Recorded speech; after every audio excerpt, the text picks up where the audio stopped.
I may be the sole survivor. We encountered an alien life form. They have taken over the bodies of the crew.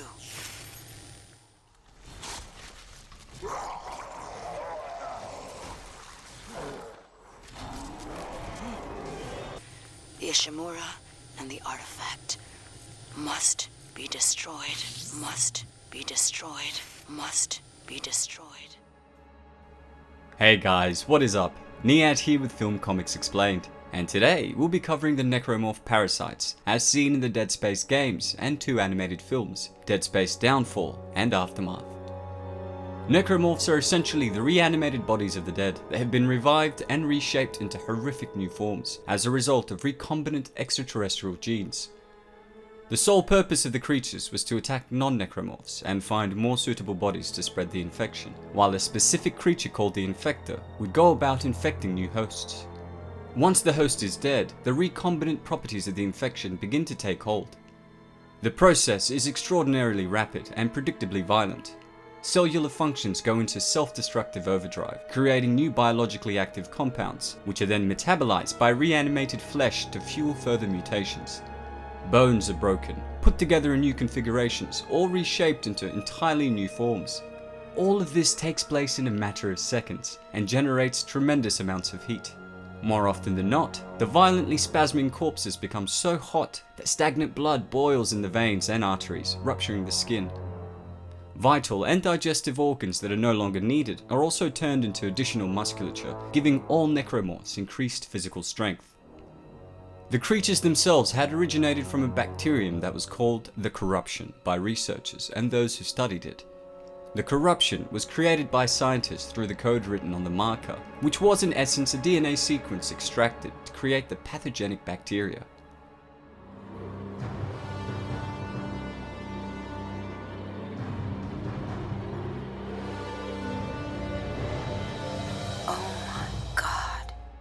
Now, the marker was an ancient obelisk that was built by an unknown race. The first marker was found on Earth and subsequently cloned. The second marker, which was red in appearance, was then activated on Aegis 7. These markers essentially rebroadcasted a highly concentrated electromagnetic signal that altered any dead tissue within range on a cellular level, converting it into necromorph tissue and reanimating the corpse of the host organism. This signal also affects the minds of intelligent life forms, usually manifesting as dementia and resulting in homicidal and suicidal actions, laying out the groundwork for the infection. Although initially labeled a failure, the scientists who studied the DNA sequences extracted from the marker did not begin to see results until they exposed the bacteria to dead skin and hair cells, the result of which was the growth and regeneration of the dead cells, mixed with the other material it came into contact with. As the scientists continued to experiment with the corruption bacteria, it grew rapidly and began causing violent hallucinations in their minds, causing many of them to commit atrocious acts against one another.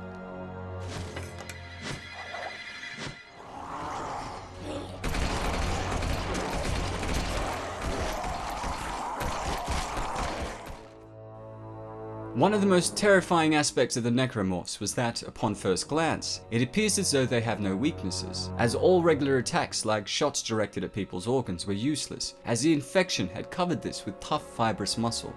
This meant that the only effective way to kill a necromorph is to shoot or cut down enough of its limbs to disable it. Unfortunately, this was something that only a handful of people knew, which caused the necromorphs to overpower most people they encountered. Although the necromorphs appeared to be mindless, they were all operating under the guidance and planning of what appeared to be a collective hive-like mind. This is compounded by the fact that the creatures often displayed tactical planning and cooperative behavior. The necromorphs also commonly hunted in small packs of infected hosts, and used their stealth, ambush, and group tactics to outsmart their victims. The creatures also came in different shapes and types, to facilitate a different role in spreading the infection. There are so many to mention that I'll most likely have to make a separate video covering all the different types. If this is something that you'd like to see, please let me know in the comments below. If you haven't played the existing games in the series or seen the 2 animated films, and you love horror set in space, you need to check out this incredible franchise. Thanks to all of you guys who suggested I look at the necromorphs for one of my videos.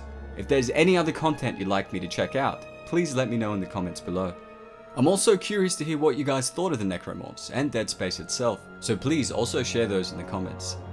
As always, it's been a pleasure. Niyat here with Film Comics Explained. Thanks for stopping by.